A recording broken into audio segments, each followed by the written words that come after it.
Hi everyone, welcome back to the channel. So in today's video, I'm going to show you exactly how you can activate your Globe prepaid eSIM. So first of all, after purchasing your prepaid eSIM, you will receive the eSIM QR code and the activation instructions. So before you begin, you need to make sure that your phone is supporting the eSIM and it should also be connected to a stable Wi-Fi connection.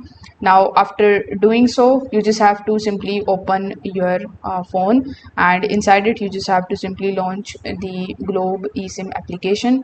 So inside it, when you get the eSIM, you will also be able to see the option of add eSIM. So you just have to select that option and follow further instructions in order to basically scan the QR code and install the eSIM profile.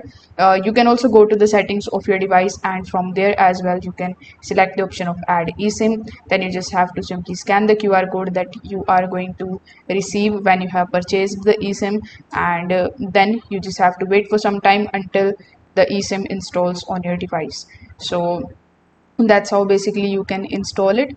Now after the installation, make sure that you turn the line on for that particular eSIM so that it could start working, and you can also make the calls and you can send the messages in order to understand that the eSIM is now activated successfully. So if this video helped you out, make sure that you like this video and subscribe to the channel. Thanks for watching.